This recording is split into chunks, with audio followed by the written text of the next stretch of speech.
Bonsoir, bonsoir à tous, bienvenue sur Public Sénat, bienvenue dans Dialogue Citoyen. Nous sommes ensemble pendant 1h30, 9 citoyens, 6 sénateurs pour échanger et confronter leur point de vue sur ce plateau. À l'occasion du Salon de l'Agriculture, nous avons choisi de consacrer cette émission à la transformation du métier d'agriculteur et aux difficultés qu'il rencontre au quotidien. Faible revenu, malgré des journées à rallonge, d'un côté la montée de l'agribashing, de l'autre des attentes de consommateurs de plus en plus fortes. Nos agriculteurs doivent s'adapter, ils l'ont compris, mais comment? Quelle doit être l'agriculture de demain? Ce sont toutes ces questions que nous allons aborder ce soir au travers d'un échange constructif, on l'espère, entre agriculteurs venus de tout le pays et les élus de la Haute Assemblée. Dialogue citoyen, c'est aussi sur les réseaux sociaux, hashtag Dialogue citoyen si vous souhaitez réagir. Elle est d'ailleurs diffusée sur les pages Facebook et Twitter du compte Public Sénat. Et puis, durant l'émission, nous retrouverons, vous la voyez très régulièrement, Marie Brémaud qui recueillera les impressions à chaud de nos invités dans les coulisses de Public Sénat. Bonjour Marie. Bonjour Rebecca, et oui, je vais tenter de vous faire partager les coulisses de cette émission. Je suis juste à côté de vous. À tout à l'heure, Marie, merci beaucoup. Sachez enfin que ce programme est disponible pour les sourds et malentendants. Je vous présente les invités de notre première partie. Bruno Cardo, bienvenue. Vous avez 47 ans, vous êtes céréalier et éleveur dans l'Aisne. Vous avez repris l'exploitation de votre père en 2000.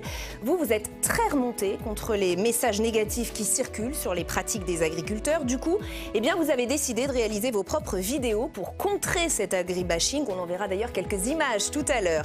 Armand Pacro, bienvenue à vous également. Vous avez 75 ans, vous êtes agriculteur à la retraite en Charente. Vous avez travaillé dès l'âge de 14 ans jusqu'à 13 heures par jour, 7 jours sur 7. Aujourd'hui, votre pension est d'un peu plus de 900 € par mois. Vous vous considérez d'ailleurs comme plutôt bien loti, mais vous avez des craintes pour la suite et vous avez des craintes pour les autres. Vous nous expliquerez pourquoi. Claudine Dongieux, bienvenue à vous également. Vous avez 58 ans, vous êtes comptable et agricultrice. Votre mari de 63 ans était agriculteur, lui aussi éleveur laitier à Saint-Martin-de-Seignan, à côté de Bayonne. Il est aujourd'hui à la retraite un peu forcée parce qu'il a eu de gros problèmes de santé et notamment à cause des angoisses et des soucis liés aux difficultés du métier. Vous allez nous raconter très tranquillement votre histoire dans un instant. Face à vous, Joël Labbé, bienvenue, sénateur du Morbihan, rattaché au groupe RDSE. RDSE, c'est Rassemblement démocratique et social européen et vous êtes membre de la commission des affaires économiques. Bernard Buis est également avec nous, bienvenue à vous, sénateur La République En Marche de la Drôme et vous êtes aussi membre de la commission des affaires économiques. Avant de vous donner la parole à tous, on va s'arrêter quelques instants sur votre situation, Bruno Cardo, face aux critiques, voire à l'hostilité dont font l'objet les agriculteurs. Je le disais, vous avez décidé de riposter avec humour, on va l'entendre. En plus de votre travail, vous tournez donc des petites vidéos que vous postez. Et dans ces vidéos, vous expliquez ce que vous faites justement pour démonter les clichés assez tenaces sur les agriculteurs, accusés parfois d'être des empoisonneurs. Samia Dechir est allée tourner un petit reportage chez vous dans l'Aisne. On regarde ça et on en parle après.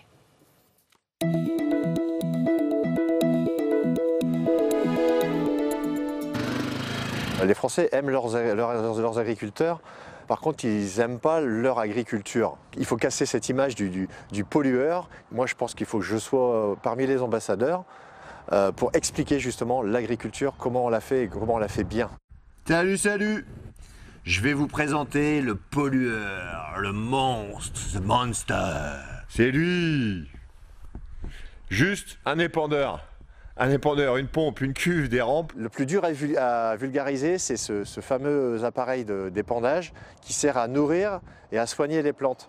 Et au maximum, j'essaye de dire, voilà, vous avez vos antibiotiques et donc vous vous soignez avec des doses, un délai. Et bien, pour nous, les plantes, c'est exactement la même chose. Lui, c'est Dédé.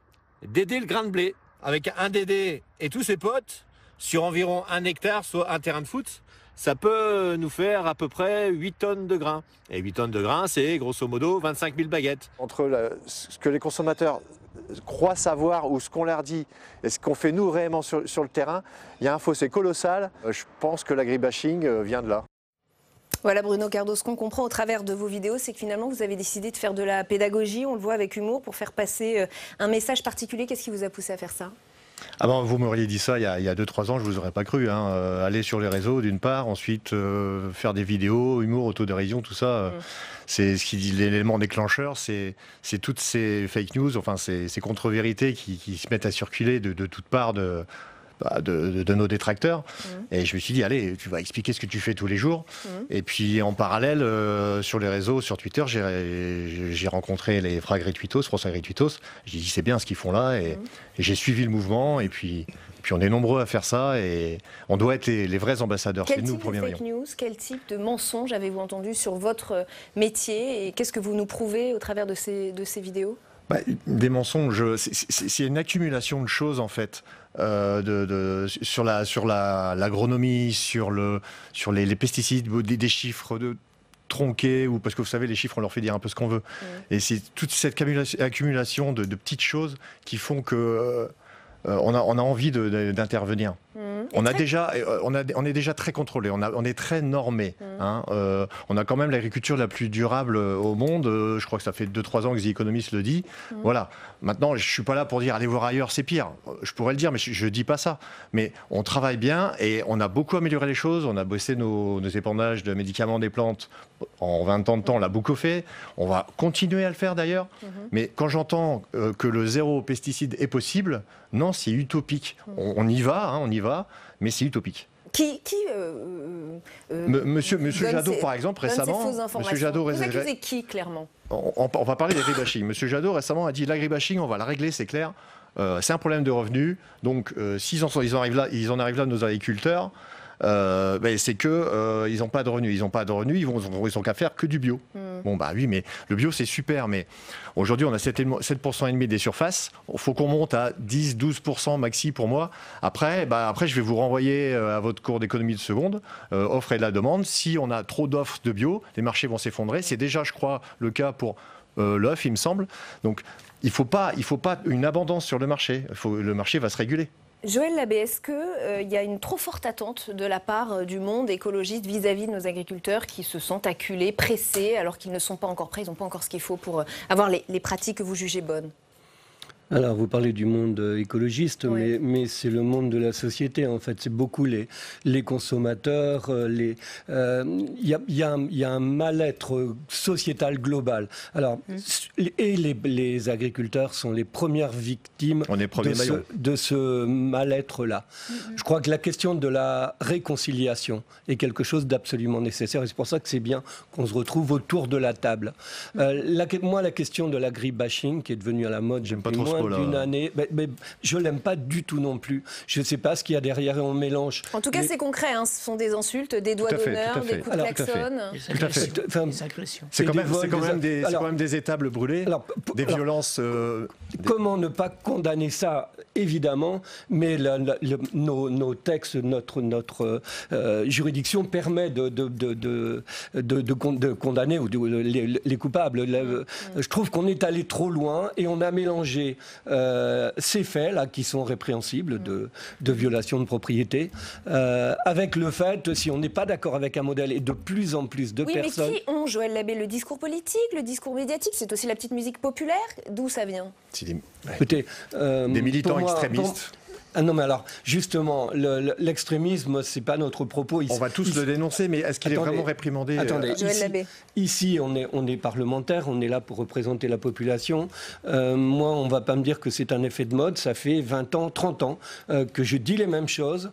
Je suis pas le seul. Il y a des têtes pensantes qui ont dit des choses il y a 30 ans. Si on les avait suivies, ne serait-ce qu'à moitié, on ne serait pas dans cette situation. La situation, l'état des lieux, sans accuser qui que ce soit. Aujourd'hui, l'effondrement de la biodiversité, c'est bien une réalité. La recrudescence des maladies environnementales sur l'humain, c'est bien une réalité également. Là, on ne refait pas l'histoire sans accusation de qui que ce soit. Citer toutes les études scientifiques précises, là, parce que c'est assez général. On peut toujours tout contester. Je sais. Alors maintenant, on doit évoluer et on n'évolue pas comme ça. C'est pas en claquant du doigt qu'on va dire aux agriculteurs, vous allez faire comme on a besoin de temps.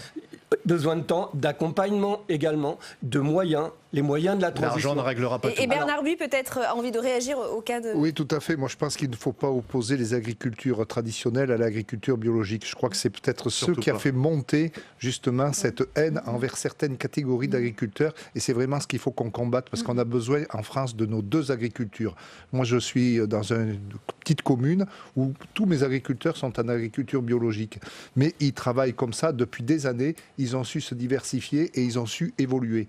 Et je pense que c'est quelque chose qu'attend la population aujourd'hui. Il faut effectivement que nos agriculteurs évoluent et je pense que l'agriculture traditionnelle aujourd'hui a beaucoup évolué puisqu'on est en agriculture raisonnée et on a du matériel qui est utilisé en agriculture biologique qui aujourd'hui est utilisé en agriculture traditionnelle. Je parle notamment avec des robots qui permettent de désherber au pied des plantes ou auprès des arbres plutôt que de mettre du glyphosate ou des produits qui sont plutôt nocifs. La vérité va se trouver au milieu. Exactement. Et Armand C'est pour ça que je parle peut-être de le recul, l'agriculture Moi, traditionnelle. je crois qu'il y a un problème de communication.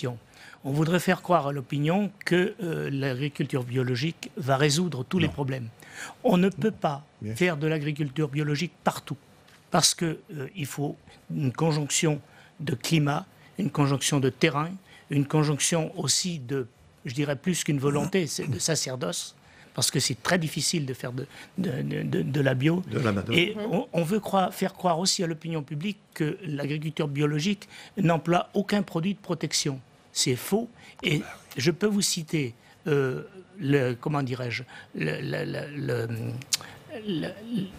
grand problème qu'il y a eu en Irlande au XVIIIe siècle, je crois, où il y a eu 2 millions de morts et autant d'émigrés. Tout ça pourquoi ?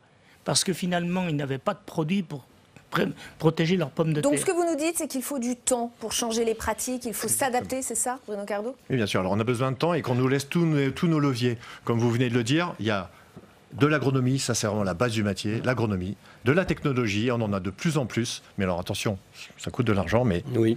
Mais il y a des aides. Et un peu de chimie. Mais le zéro chimie, c'est pas possible. La chimie est partout. La chimie, on est même nous-mêmes chimie. Donc c'est vraiment démago de dire que le zéro chimie, on va y aller. Et déjà, comme je vous dis tout à l'heure, si on y allait tous, ce serait au niveau économique, au niveau marché, ce serait pas cohérent. Donc qu'on garde justement beaucoup de cohérence, qu'on soit raisonnable et qu'on continue à produire ce qu'on doit vendre. Donc ce que vous voulez tous, ce que nous voulons tous, c'est... il y a un marché pour le bio, il y a un marché pour l'ACS, il y a un marché pour le raisonné, et on doit vraiment être en face de tous les marchés. Voilà. Armand Pacro, vous l'avez vu, vous, ce tournant ? Vous avez vu un changement de regard sur l'agriculture et les agriculteurs ? Moi, j'ai vu le changement de regard, puisque quand j'ai commencé à cultiver, j'étais en bio, parce qu'on n'avait pas d'autre choix. Il n'existait pas de désherbant, il n'existait rien. Par contre, le jour où on a eu des désherbants qui nous permettaient de contrôler les chardons, c'était pour nous quelque chose d'un soulagement énorme. Vous l'avez fait par facilité, pour produire plus, par intérêt économique aussi ou pas ? Par intérêt économique aussi, parce que c'est une des choses qui ont permis d'abaisser le coût de la part alimentaire dans le budget des ménages, parce qu'une personne pouvait faire beaucoup plus.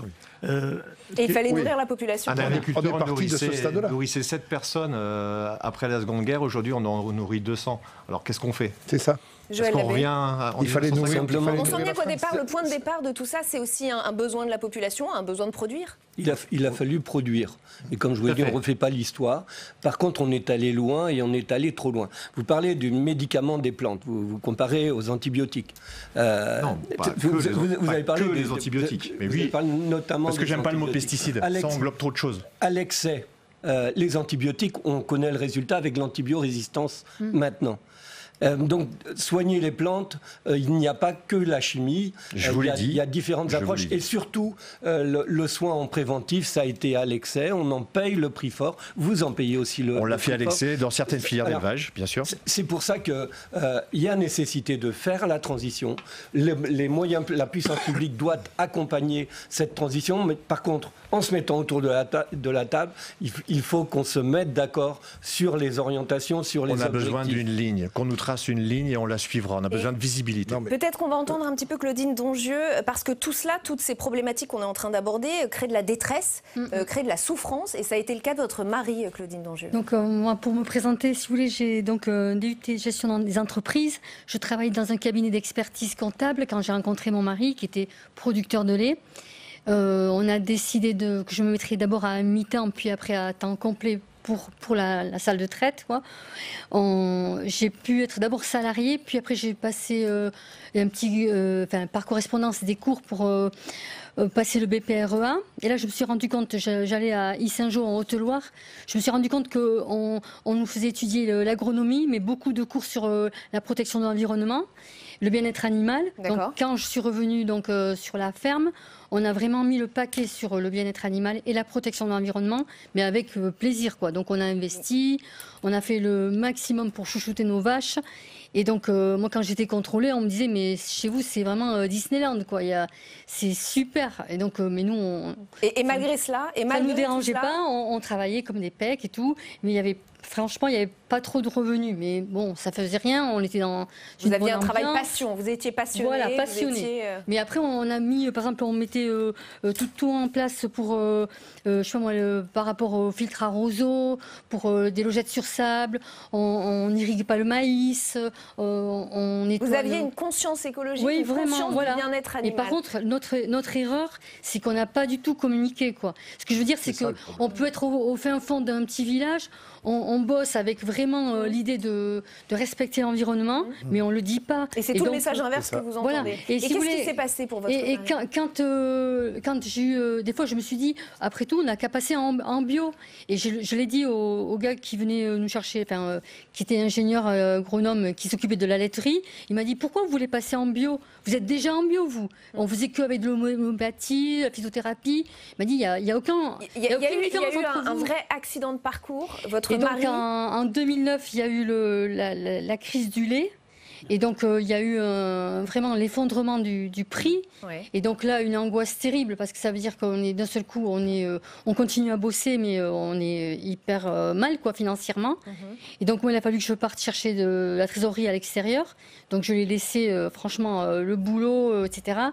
Et donc, je précise juste un chiffre, une femme d'agriculteur sur 2 est obligée de prendre un travail à l'extérieur pour avoir un complément de revenu. Hein. Donc vous n'êtes évidemment pas isolé dans votre cas. Et votre mari a eu des vraies conséquences. Et donc, c'est-à-dire qu'il s'est retrouvé en... j'ai essayé de faire la traite, après partir travailler, revenir faire la traite pour l'aider.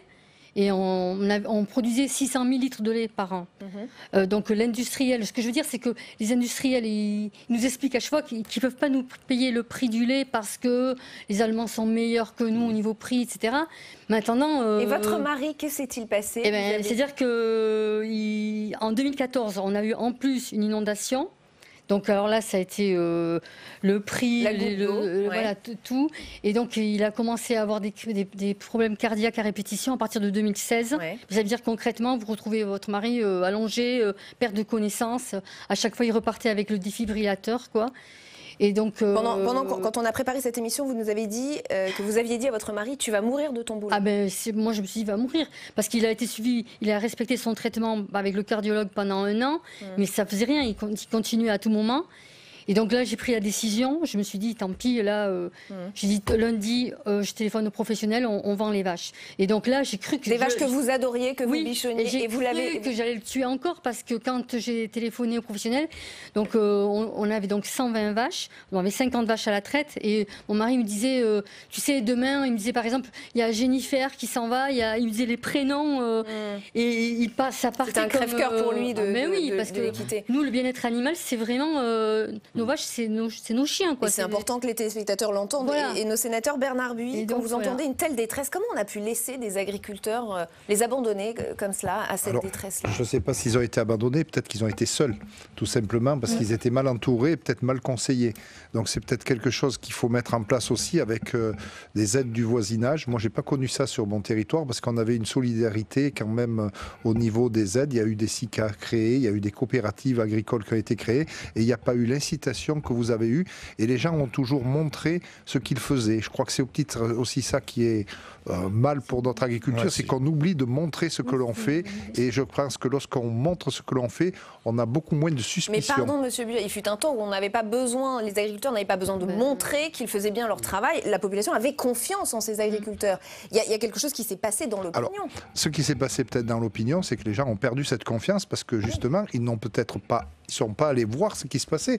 Moi, je vois les enfants, lorsqu'ils viennent de la ville à la campagne, ils vont tout de suite dans les bergeries, ils vont dans les élevages, ils viennent ramasser les œufs. Aujourd'hui, ils n'ont plus le droit de le faire parce qu'on a toutes les normes sanitaires qui ont empêché ça. Et donc, on ne voit plus ce qui se passe derrière le bâtiment. Alors qu'avant, on allait jouer dans les bâtiments. Et c'était une autre envie et c'était quelque chose que tout le monde participait. Alors aujourd'hui, effectivement, avec les normes sanitaires, la salmonelle et compagnie, on ne peut plus faire ça. Et alors, peut-être qu'il faut le montrer autrement. Et je pense que l'idée que vous avez eue de montrer des films à travers ce que vous faites peut être là. Le faire. Il y aura toujours c'est pour ça que l'idée de M. Cardou avec des films montrer ce qu'il fait, je pense que c'est très bien. Et il faut qu'on ait des films qui montrent ce qu'il y a de bien. Il ne faut pas qu'on ait des films qui montrent que dans un élevage le dindon boiteux ou la poule qui est morte. Tout à fait. Et alors, chaque fois, c'est des montages.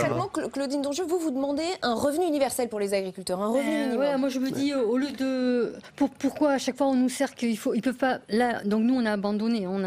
Mais je voudrais être solidaire de ceux qui sont en ce moment producteurs de lait, qui me disent, tu sais Claudine, tu sais ce qui s'est passé en 2009, eh bien ce qui se passe en ce moment c'est pire que ce que tu as vécu en 2009.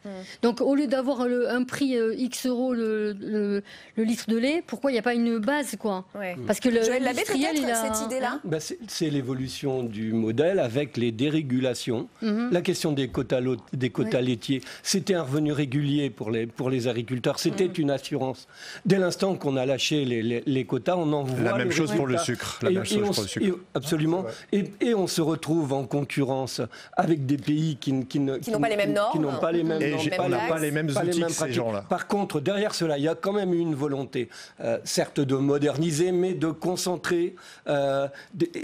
J'ai entendu dire le patron d'un grand syndicat agricole à un moment dire il y a encore 15% des agriculteurs qui sont en trop et il faut qu'on réussisse à les accompagner dignement dans la sortie. Ce point précis, Joël Labbé, du revenu universel, vous êtes pour l'agriculteur? Oui, c'est une idée, c'est une proposition de Claudine Dongieu. Qu'en pensez-vous? Oui, absolument. Revenu universel minimum, oui. Alors l'argent ne fera pas tout. L'argent ne fera pas tout. Le vrai truc qui peut nous aider, c'est la traçabilité, l'étiquetage, qu'on se met déjà bien d'accord au niveau européen, super important. Mais là, il faut vraiment retourner la table en Europe. Et sur le système de formation des prix. Tout à fait. Et si vous nous tracez une vraie ligne, déjà au niveau européen, qu'on se mette d'accord, et ensuite au niveau français, qu'on nous redonne de la valeur ajoutée, on aura du revenu et on pourra s'en sortir. Aujourd'hui, on ne va pas demander de l'argent sans arrêt. Vous devriez avoir l'essentiel de la valeur ajoutée, alors que cette valeur ajoutée... Tout à fait. Elle est partie où Et je voudrais qu'on écoute Armand Pacron qui demande la parole très tout à sagement l'heure, depuis par tout à exemple, l'heure. et la grande distribution, par exemple. Et vous êtes trop technique, je pense, pour nos téléspectateurs. Armand Pacron. Finalement, moi je constate que Voltaire a écrit, je crois que c'est au XVIIIe siècle, on a trouvé en bonne politique le moyen de faire mourir de faim ceux qui, en cultivant la terre, nourrissent les hommes. Et on en est encore là. Est-ce que c'est normal que des gens qui travaillent autant que les agriculteurs, les éleveurs jusqu'à 70-80 heures par semaine, la nuit, le dimanche, est-ce que c'est normal qu'ils n'aient pas au moins un SMIC? D'autant plus que ce travail, c'est un travail qui demande des qualifications de chef d'entreprise, de techniciens. Et là, on en est à des gens qui sont en dessous. Et on parlait tout à l'heure de l'agriculture biologique. Si on veut que l'agriculture biologique se développe, il faudra donner les moyens. Il faut intéresser économiquement les agriculteurs.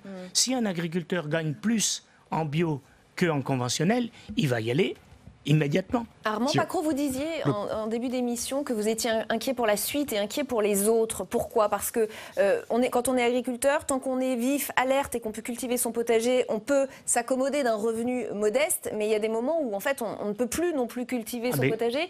Et la maison de retraite, évidemment, c'est impossible d'y penser. Quand on est à la retraite, effectivement, tant qu'on a la faculté de pouvoir vivre un peu de son potager et d'avoir quelques petits à côté, ça permet d'abonder la retraite et de survivre. Sauf que quand on arrive à un certain âge comme moi, les forces physiques s'en vont.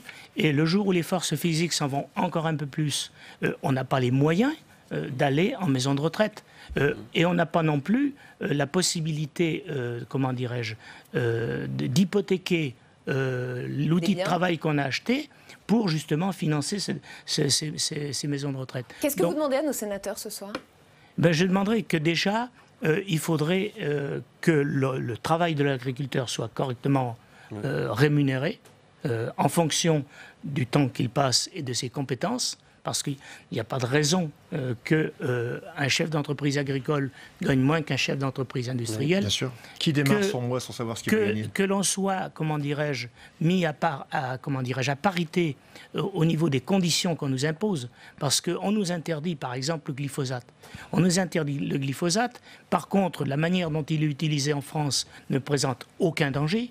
Par contre, on laisse rentrer des quantités de produits qui en sont bourrés, et après, la génération future, Bernard, et nous voulons des coquelicots, disent « Ah ben oui, mais tout le monde a du glyphosate dans les urines ». Un mot sur les retraites et ces 1 000 € minimum. Juste un mot sur les retraites. Effectivement, bon, les retraites des agriculteurs, on sait à quel niveau elles sont. Moi, ma mère, elle touche 600 € par mois. C'est le même problème pour les artisans, les travailleurs indépendants qui ont des très petites retraites. Donc c'est une réforme des retraites qui leur sera favorable. C'est une réforme des retraites qui sera favorable, bien sûr. Ça, je n'en doute pas. Donc c'est sur quoi il faut avancer. Après, moi, je voudrais revenir sur le prix agricole. Je pense que c'est la seule profession en France où lorsqu'on produit, on ne sait pas combien on va vendre. Il faut vraiment qu'on travaille sur le prix du produit, sur la formation du prix, parce que lorsqu'un agriculteur met en place des salades, il les plante, il va les arracher un jour, il ne sait pas combien il va les vendre. Lorsqu'il élève un troupeau, il a un troupeau de moutons, il élève des brebis, il a des agneaux, il les vend, il ne sait pas combien il va les vendre. Trop d'inconnus, et trop donc aujourd'hui, il y a beaucoup d'incertitudes et il faut qu'on inverse la formation des prix, qu'on ait un prix, un calcul du prix exact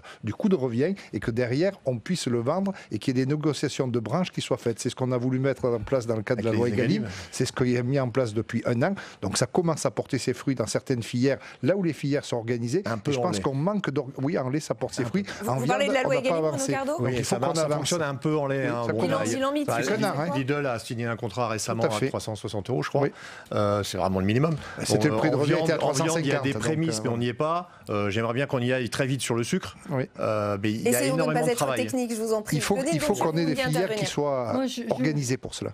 Moi, je voulais dire aussi, pour les services de remplacement, est-ce qu'il ne pourrait pas y avoir un audit au niveau national pour que, vu que toutes les heures qu'ils font, ces agriculteurs, pour un tout petit salaire, est-ce qu'ils ne peuvent pas se faire remplacer ? Il y a beaucoup de chômage. Est-ce qu'on ne peut pas...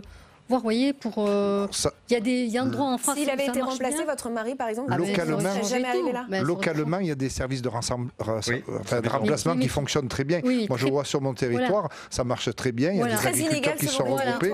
Tout à fait, au même titre que vous parliez tout à l'heure des aides pour l'achat de matériel. Suivant les territoires, les départements ou les régions subventionnent du matériel pour passer de l'agriculture traditionnelle à l'agriculture biologique, mais pas que. Lorsqu'on achète une RC-Tri, par exemple, dans le département de la Drôme, et la région Rhône-Alpes subventionnent et ça recouvre à peu près 50% du prix d'achat. Armand Pacro ? Oui, moi je voulais attirer l'attention aussi sur les cotisations retraite, les cotisations sociales en particulier. Actuellement, et depuis déjà pas mal de temps, les indépendants, mais surtout les agriculteurs, sont assujettis à une cotisation sur une assiette minimale. La réforme prévoit, et c'est heureux, d'attribuer des points gratuits aux gens qui auront des carrières hachées, chaotiques et problématiques.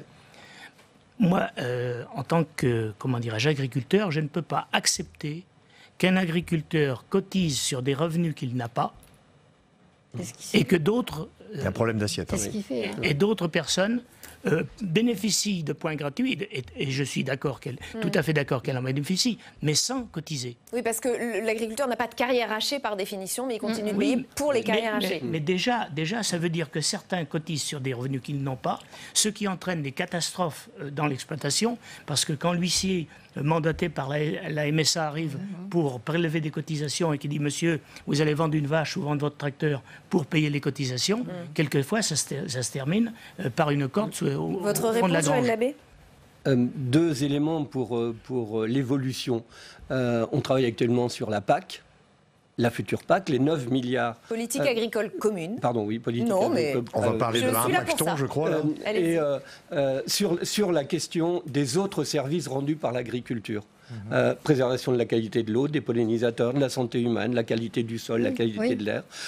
Que cela soit rémunéré aussi, non pas comme un don, mais véritablement comme un paiement de service. Il y a des pays qui font. On se bagarre là-dessus et ça permettra d'aller vers une agriculture qui sera plus vertueuse parce qu'il y a nécessité à évoluer. Le second point, c'est l'orientation vers une importante relocalisation de l'alimentation. La mondialisation de l'alimentation, c'est une des choses qui a rendu notre monde agricole... Est-ce qu'on continue d'exporter ou pas ? déjà. Alors, est-ce qu'on continue? Il nous reste 30 secondes, alors je vous invite à faire vite si vous abordez ce point. Bien sûr que oui, il faut On nourrit et on exporte. Exporter pour partie, mais quand on exporte de la volaille, alors que 45% de la viande de volaille consommée en France est importée, là il y a quelque chose qui ne va pas. C'est un bon exemple. Alors Claudine Donju en 10 Justement, secondes. pour dire tout simplement, mon mari donc perçoit 790 € de retraite par mois et ça lui a fait très mal. Ça a été reporté, c'était prévu que ça passe. 85%. Et voilà. Et pourquoi ça a été reporté? 85%, C'est ça a été injuste. reporté. Pourquoi attendre là? Je comprends pas. On l'avait voté au Sénat, ça. Hein. Et oui, Voilà. qu'est-ce qui s'est passé alors? Ça a été reporté, maintenant on nous dit 2025. Et oui. Oui. Et le Premier Et ministre... ça leur fait du mal. Alors Premier ministre, Bernard Buis, Ça leur fait du peut-être mal, vous Oui, pourrez... j'entends effectivement. Ça fait du Bon, mal. moi, je connais bien le problème puisque mes Très parents sont rapidement, s'il vous agriculteurs. plaît. Donc aujourd'hui, effectivement, il y a un problème pour les retraites actuelles, Oui. pour les personnes qui sont à la retraite aujourd'hui, puisqu'on va régler le problème pour les futurs retraités. Oui. Mais il faut qu'on intègre aussi ce problème. Vous avez entendu Mais il y a le une président de la urgence, vous République. l'entendez, hein. Tout à Ah fait. oui, c'est L'urgence, pas- on l'entend, c'est puisque injuste, on la quoi. côtoie, mais elle n'est pas uniquement, je répète, pour les agriculteurs, elle est aussi pour tous les travailleurs indépendants qui sont logés à la même enseigne. Et donc, Oui, c'est quelque chose de global qu'il faut revoir. On ne peut pas revaloriser la retraite actuelle d'une catégorie de la population contre les autres. Donc, il faut qu'on travaille globalement sur la retraite de tout. Et vous avez eu toutes votre les petites réponse. retraites. Merci infiniment à tous les 5 d'avoir participé à cette Merci. première partie de l'émission. C'est pas toujours simple. Merci à vous d'avoir participé à Dialogue Citoyen. On va passer à la deuxième partie. On va s'arrêter sur la question spécifique du bien-être animal. C'est un sujet qui s'est clairement imposé dans le débat public à coup de vidéos choc. Vous en avez forcément vu aujourd'hui.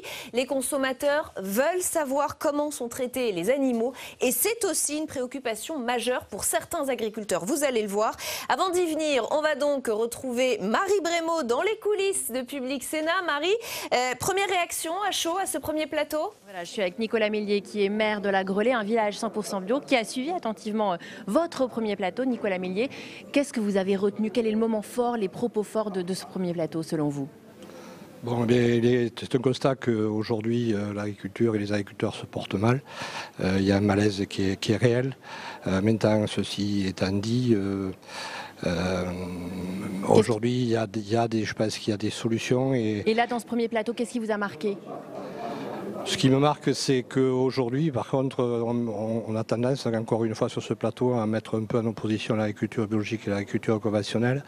Je crois pas, je crois que c'est une évolution. Vous avez entendu la détresse des invités en plateau, de Claudine Donju notamment? Oui, toute cette détresse est réelle, mais malgré tout, l'agriculture conventionnelle aujourd'hui a fait de gros efforts. Depuis 20 ans, il faut en faire encore, mais je pense qu'on doit se remettre en cause et que l'agriculture biologique est une solution. Et j'ai du mal à entendre le discours de dire que l'agriculture biologique est déjà à son terme, avec 10-12%, je crois que c'est le début.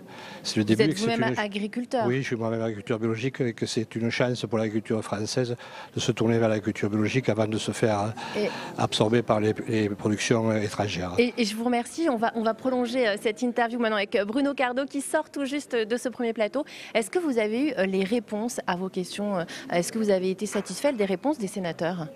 Oui, satisfait, oui. Après, bon, sur le temps, on est un peu pressé. Contraint, pardon.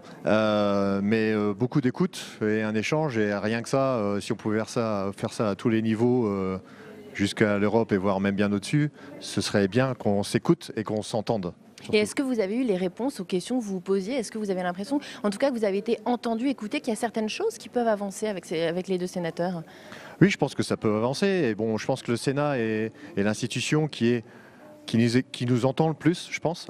Maintenant, au Parlement, il se passe des choses. Regardez, on vient de parler des 85% retoqués. Bon, on comprend pas. Il y a tellement de choses qu'on comprend pas. Ça, c'est un exemple. Très bien. Je vous remercie, Bruno Cardo. Et puis, on va regarder attentivement le deuxième plateau. Absolument, merci beaucoup Marie. Et oui, on manque toujours de temps, tout le monde sort toujours très frustré, mais c'est pas grave. Allez, je vous présente les invités de notre deuxième partie. Émilie Janin, bienvenue. Vous avez 39 ans, vous élevez des vaches, des charolaises en Côte d'Or, vous habitez à Beurizeau. Vos bêtes, vous les dorlotez, vous leur parlez et jusqu'au bout, jusqu'à l'abattoir. Mais vous militez aujourd'hui pour que l'abattage ne soit plus une industrie. Vous nous direz ce que vous proposez à la place et comment vous fonctionnez. Yves de la Fouchardière, bienvenue à vous. Vous avez 58 ans, vous êtes directeur général des fermiers de Loué, coopérative qui rassemble plus de 1000 éleveurs sartois de volailles. Vous poussez régulièrement des coups de gueule contre les caricatures que certains font des agriculteurs. Pour vous, Tout n'est pas parfait, mais des efforts sont réalisés sur le bien-être animal et le respect de l'environnement, notamment dans votre coopérative où vous êtes parmi les premiers à avoir mis en place un système d'étiquetage avec une enseigne de la grande distribution. Vous nous en direz plus tout à l'heure. Simon Prin, bienvenue à vous également. Vous avez 26 ans, vous élevez des vaches laitières dans le Pas-de-Calais, vous habitez à Équirre, vous avez repris l'exploitation familiale il y a assez peu de temps, en 2018, et vous vous êtes très vite interrogé sur le bien-être de vos 70 vaches. Vous nous direz ce que vous avez changé ou pas dans vos pratiques au quotidien. Face à vous, Angèle Préville, bienvenue. Vous êtes sénatrice socialiste du Lot, membre de la commission de l'aménagement du territoire et du développement durable. Et Bruno Sido, bienvenue à vous également, sénateur LR de la Haute-Marne, membre de la commission des affaires étrangères, de la défense et des forces armées. Merci à tous d'être ici. Avant d'ouvrir la discussion, on va justement se rendre en Côte d'Or, dans votre ferme, Émilie Janin, au milieu de vos bêtes, des vaches que vous souhaiteriez accompagner jusqu'au bout dans les meilleures conditions possibles. Et c'est Samia Dechir qui vous a suivi. On regarde.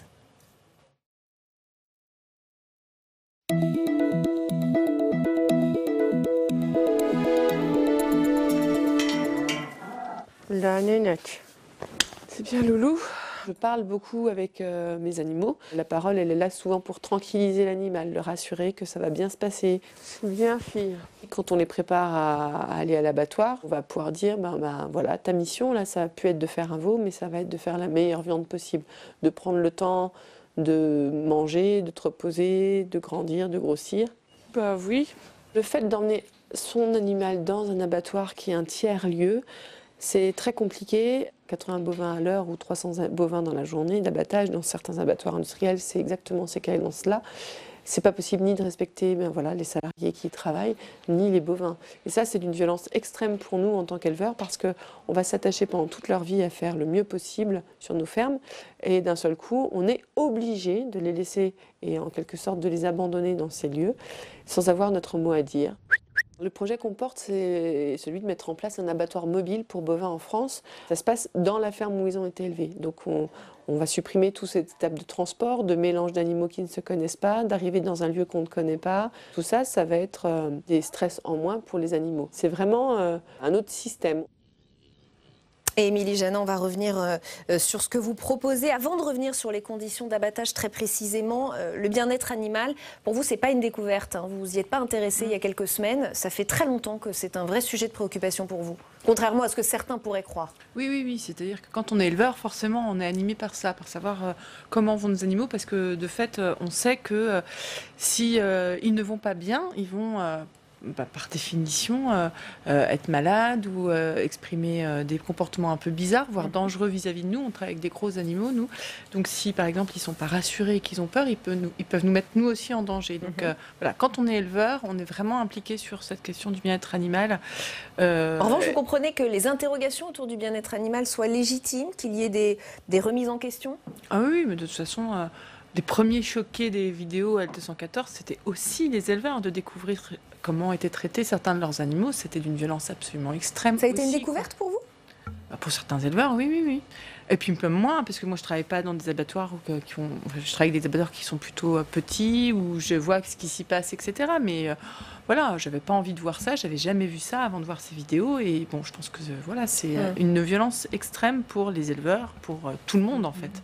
Pour le grand public, c'est toujours compliqué de comprendre que les questions de bien-être animal et d'abattage soient compatibles. A priori, sur le papier, c'est quand même contradictoire. Qu'est-ce que vous pouvez Oui, alors dire il faudrait peut-être parler plutôt de bien-traitance plutôt que de bien-être, mais dans tous les cas, c'est vrai que c'est pas parce que on élève nos animaux qu'à un moment donné, on doit les tuer, qu'on doit le faire n'importe comment et dans n'importe quelle condition. Comment vous faites, vous ? Pour l'instant, je travaille avec un abattoir de proximité, donc je les emmène moi-même avec une remorque, un van, tous les 15 jours. On se lève très tôt le matin, on a des rendez-vous, on doit débarquer nos bêtes à telle heure, et après elles partent directement sur la chaîne d'abattage. Mais qu'est-ce que vous faites avec vos bêtes pour que ce moment soit le moins douloureux possible ? Alors je parle avec des mots d'humain, mais oui, on les charge, on prend le temps de les charger, on essaie de ne pas être stressé. Déjà, il faut être vraiment détendu, déterminé. Je les emmène 2 par 2 pour pas qu'elles soient non plus séparées et que ça soit un peu moins stressant. En préparant cette émission, vous nous disiez par exemple que vous bichonniez les 6-8 derniers mois, c'est vrai ? Comment? Bah oui, on les embête pas trop, quoi. On essaie qu'elles aient une vie tranquille, parce qu'en fait, moins on va les perturber dans leur vie, c'est-à-dire en groupe avec dans leur troupeau, vraiment, parce qu'elles ont un rôle social très important, plus elles vont être bien dans ce groupe, plus elles vont en profiter, plus elles vont être calmes, et mieux ça va être pour nous, parce qu'elles tomberont moins malades, parce que la maladie, c'est quand il y a beaucoup de stress que d'un seul coup, elle se déclenche aussi. Donc voilà, pour nous, c'est plus agréable, et donc on va leur parler, enfin voilà, c'est toute une relation qu'on a. Donc c'est vrai que de temps en temps, on doit les emmener à l'abattoir, mais l'essentiel de notre temps de travail sur nos fermes, c'est quand même d'en prendre soin. De soigner, de faire Et cette question d'abattoir mobile qu'on a découverte dans le reportage de Samia Dechir, précisez-nous un peu de quoi il s'agit. Est-ce que c'est difficile à mettre en place? Est-ce que vous rencontrez des freins, des réticences? Oui, moi j'ai découvert ça en 2016 en Suède, parce que ça fonctionne en Suède depuis 2014 là-bas. Et donc quand je l'ai découvert, je me suis dit, waouh, c'est formidable. Hein, c'est quoi exactement? C'est en fait, c'est des camions qu'on a équipés, assez gros, pour pouvoir faire tenir tous les équipements qu'il faut pour abattre des bovins à l'intérieur, qu'on a équipés avec tous les équipements d'un abattoir aux normes pour répondre à toutes les obligations sanitaires, de sécurité sanitaire, etc. Et qui vont se déplacer de ferme en ferme, qui inclut aussi les camions de frigo pour pouvoir faire le ressuyage des carcasses. Et donc, voilà, c'est un ensemble de camions qui se déplacent de ferme en ferme. Et l'idée, c'est du coup, on arrête de transporter les animaux vivants. On va transporter la viande et l'équipement qui est, lui, équipé aux normes et qui ne va pas... Et du coup, qui va être... c'est pas comme si on installait un abattoir dans chaque ferme, c'est un abattoir qui est équipé mais qui va se déplacer. Ouais. Angèle Préville, ce sont des initiatives que les pouvoirs publics doivent inciter, promouvoir, porter. Parce que je suis tout à fait d'accord avec vous. Effectivement, il faut essayer de limiter la souffrance animale inutile. Et donc, nous sommes complètement sur ce thème-là. Et notamment dans notre proposition de loi, nous incitons à passer... Qu'est-ce que vous proposez? Alors, on propose que l'expérimentation soit plus courte pour qu'on puisse aller, parce que nous, on a très envie que cela se généralise sur le territoire, parce qu'on a de moins en moins d'abattoirs, et donc on a des difficultés à ce sujet-là. Et donc, pour rendre les choses beaucoup plus simples, et pour aller dans le sens de ce que tout le monde demande, c'est-à-dire qu'on fasse plus attention aux animaux. Parce que en l'état actuel des choses, ce sont des abattoirs, c'est l'usine, non, pas forcément, mais comme vous le disiez tout à l'heure, c'est sur les méthodes d'abattage et c'est sur le transport aussi, parce qu'il y a un sujet sur le transport, sur le fait qu'on inflige aux animaux une souffrance supplémentaire du fait du transport. Donc dans notre proposition de loi, on cadre aussi sur le transport. Voilà. L'abattage à la chaîne, ça, Émilie Janin, c'est quelque chose qui vous met hors de vous? Oui, forcément, mais forcément, on peut arriver à des trucs forcément que condamnables quand on demande à des humains de travailler dans des usines où on va tuer 500 veaux ou 800 bovins à la journée, comme c'est le cas dans certains abattoirs, parce que c'est tellement rapide, il y a tellement une succession de gestes très très précis, très très rapides qui doivent enchaîner qu'à un moment donné, l'erreur est forcément là, quoi. Et Bruno Sido. Oui, mais je trouve que c'est très intéressant ce que vous racontez. L'exemple de la Suède est tout à fait passionnant. Mais l'inconvénient, c'est qu'en permanence, le consommateur est au coin du bois. Et moi, la question que je voulais vous poser, c'est quel est le surcoût par rapport à d'abattage, par rapport à un abattage non pas industriel avec 800 bêtes par jour, mais l'abattage local et l'abattoir local qui travaille d'une façon tout à fait humaine et en préservant les animaux. C'est donc voilà, parce que finalement il y a toute la chaîne qui va répercuter en pourcentage le surcoût de l'abattage. Et donc du coup, ça fait partie de l'expérimentation d'abattoir mobile qui a été prévue dans la loi Egalim, l'article 73. Et c'est très intéressant que cette expérimentation puisse effectivement s'appliquer le plus vite possible, parce que figurez-vous que j'allais vous poser la question de quel est le coût de l'abattage au kilo de carcasse dans un abattoir fixe. La réponse, c'est que personne ne sait. La Cour des comptes a rendu un rapport hier qui parle notamment du problème des abattoirs de proximité publique et de leur mauvaise gestion. Et en fait, on n'a ni le coût dans ces abattoirs publics et ni le coût dans ces abattoirs industriels. Donc l'expérimentation, elle portait sur deux volets. L'évaluation de en quoi ces abattoirs mobiles vont apporter un plus en termes de bientraitance animale. Donc voilà, c'est cet aspect-là. Et puis l'autre aspect, c'était sur l'aspect économique. En quoi ce dispositif peut être économiquement viable. Et donc pour ça, il faut récolter des données économiques issues de ces abattoirs fixes industriels. Non, Bigard ne diffuse aucun chiffre, ça c'est bien connu. Vous avez vu sa fameuse scène, mais oui, mais bon, il fait quand même référence. Et en termes d'économique et de référence, moi je vous pose la question, mais personne n'a ces chiffres au ministère et ailleurs sur quel est le coût de revient de la taxe d'abattage, enfin du coût d'abattage. Je vous laisse répondre Bruno Sido et ensuite oui, on va... ça m'étonne ce que vous dites parce que nous sommes en Haute-Marne en train de réfléchir, on va créer un nouvel abattoir de proximité. Et les collectivités vont participer au financement, bien entendu. Mais on connaît, il y a au moins une hypothèse de coût d'abattage qui je ne l'ai plus en mémoire, donc je ne vous le citerai pas. Et heureusement, parce que vous me dites qu'on ne le sait pas. En fait, c'est on parle de tarifs. Dans le business plan, si vous voulez, il y a quand même un tarif, forcément. Vous ne pouvez pas passer à côté. Oui, qui est un tarif. Mais après, on a des tarifs, on connaît des tarifs qui sont pratiqués par un tel ou un tel dans tel abattoir. On entend par-ci par-là de 33 centimes à tel abattoir, de 40 centimes à tel autre, etc. Et je voudrais qu'on se tourne vers Yves de la Fouchardière, qui n'a pas encore pris la parole. Le bien-être animal, vous vous en souciez, vous aussi, même à la tête d'une coopérative qui gère, je crois, 20 millions de poulets par an, c'est ça? Oui, mais attendez, mais avec 1000 producteurs. C'est-à-dire que si on avait des poulets qui n'étaient pas élevés en liberté, on aurait 80 producteurs. Donc on est très nombreux. Et on a mis en commun notre production pour justement exister sur le plan national et pouvoir faire exister une production complètement incroyable, parce qu'à l'échelle mondiale, personne n'élève des poulets de cette façon-là. Hein, donc sur des parcours illimités, 3 fois plus longtemps que le poulet standard. Donc quelque chose qui est tout à fait extraordinaire. Comment sont abattus vos poulets Ils sont abattus dans un abattoir parce qu'il n'y a vraiment pas le choix pour les poulets. Et un abattoir, je pense qu'il doit être un des seuls en France à avoir des caméras, parce que nous on est attachés aux caméras qui permettent de contrôler. Vous jouez la transparence, vous voulez absolument montrer... la transparence vis-à-vis des autorités, que les autorités puissent vérifier quand elles sont là que ça fonctionne bien, et quand elles ne sont pas là qu'elles puissent vérifier que ça fonctionne bien aussi. Donc, et c'est fait de manière très particulière, parce que les animaux ne sont pas euthanasiés comme ça se passe ailleurs. Donc c'est un système où on endort les poulets avant. Donc c'est très. Et vous avez développé un étiquetage, c'est ça? Oui, une charte avec plusieurs critères, de 230 critères, c'est ça? En fait, c'est pas nous qui l'avons développé, cet étiquetage. C'est un étiquetage qui a été développé par des ONG, donc qui sont extrêmement sérieuses, très reconnues, et que tout le monde connaît. C'est WWF, Wellfarm, OABA, donc LFDA, donc du Schweitzer, vous connaissez sans doute. Et donc ces gens-là ont défini les critères qui vont de la couvage, de la naissance du poussin, jusqu'à l'abattage. Il y a 230 critères au total, et évidemment l'élevage. Et on doit vérifier si oui ou non. Donc vous avez su faire quelque chose qui fonctionne? Que ça fonctionne remarquablement bien. C'est très, très contraignant, parce que chaque élevage, chaque éleveur est contrôlé tous les ans. Donc, par un organisme certificateur tiers, il n'est pas contrôlé, c'est pas d'autocontrôle, c'est pas un truc où on se donne tout seul sa propre note, autrement ça sert à rien. Donc, et on a une époque où dans nos productions de volailles, il y a de plus en plus d'étiquetages qui semblent raconter des choses et on ne sait pas trop bien ce que c'est. Avec cet étiquetage-là, donc on va avoir des choses qui sont très claires. Donc quand c'est A, c'est supérieur. Donc, alors, moi je suis très fier de vous le dire, mais on a fini tous nos audits la semaine dernière.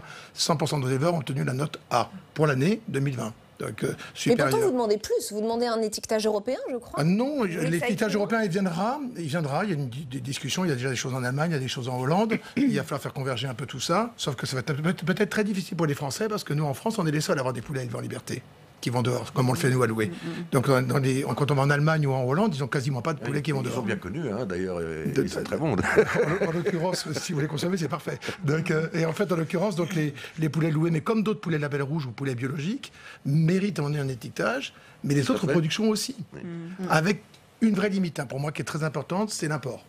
On pourra demain, pour la production la plus intensive, celle qui est économique et qui correspond à la consommation d'un certain nombre de Français qui n'ont pas automatiquement les moyens d'acheter nos volailles, et qui ne sera pas étiquetée A, ça c'est très clair, qui sera étiquetée C, D ou E.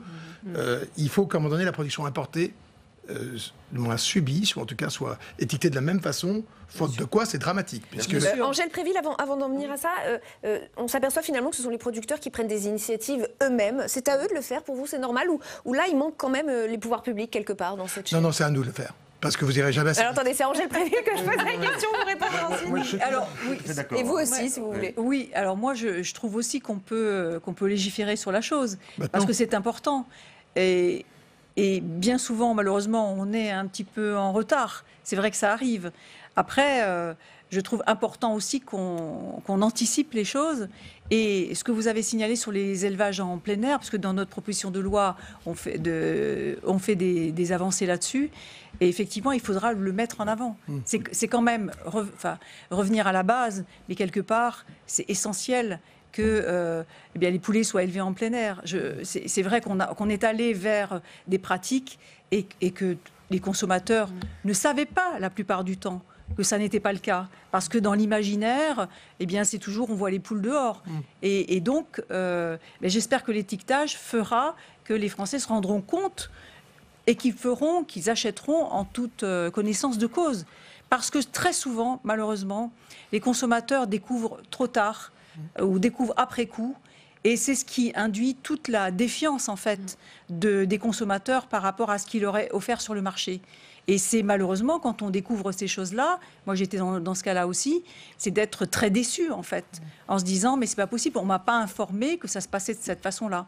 Donc, je trouve que c'est une excellente Bruno Sido et Yves de la Moi, je voudrais dire qu'en la matière, je dis bien, la loi ne règle rien. On le voit bien avec la loi Egalim, qui n'a rien réglé pour l'instant, tout au moins.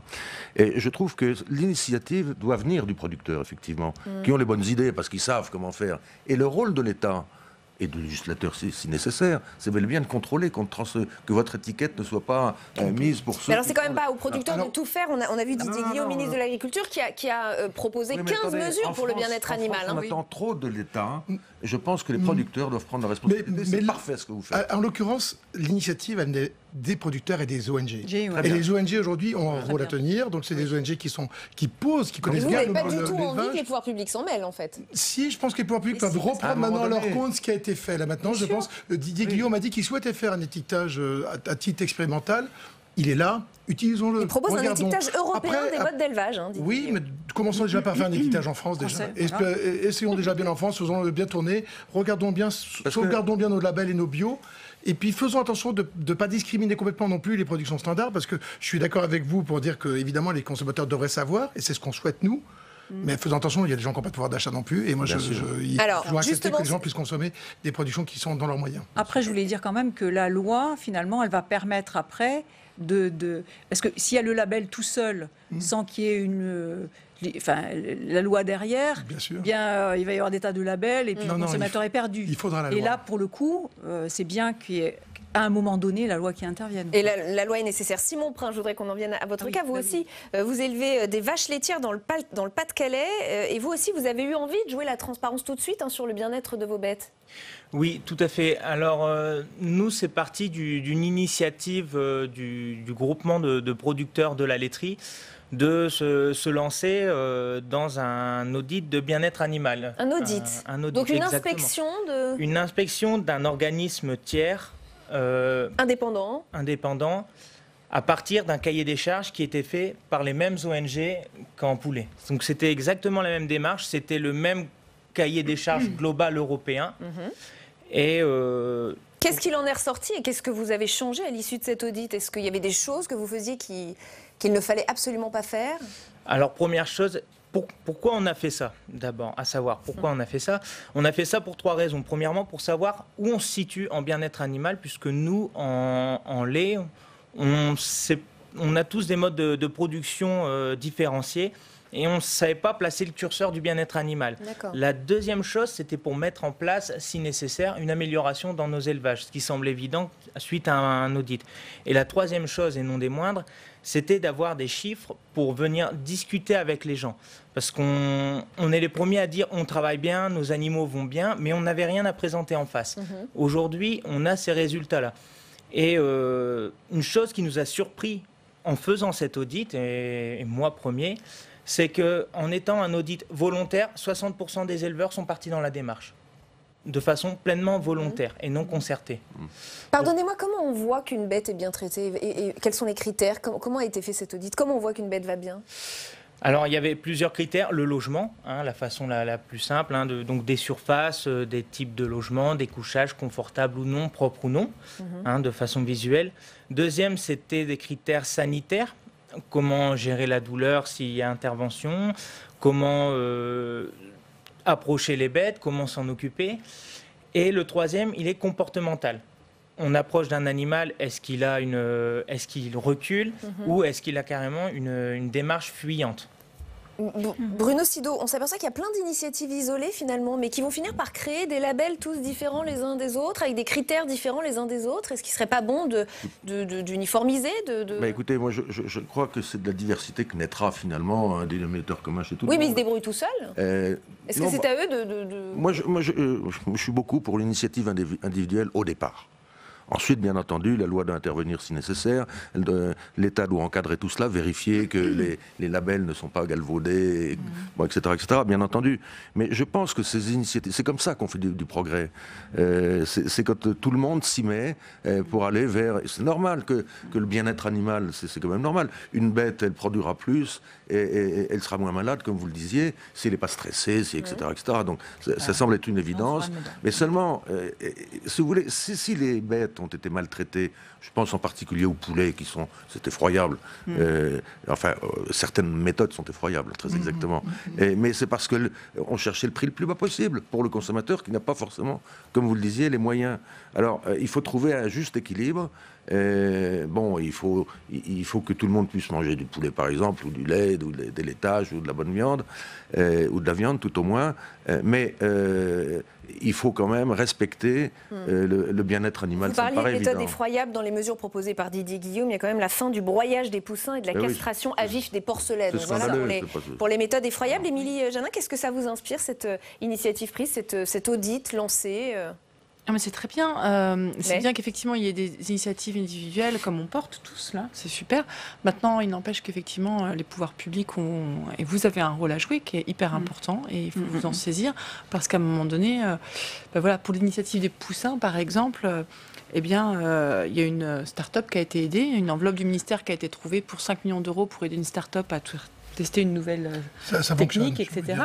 Oui, c'est très bien, mais c'est une expérimentation où le ministère trouve des moyens à mettre en œuvre. Pour l'abattoir mobile et cette expérimentation, il serait intéressant que les pouvoirs publics trouvent les mêmes moyens financiers à nous transmettre. Ce serait plus intéressant qu'on trouve une race, si on peut employer ce terme, de poulet. Dual.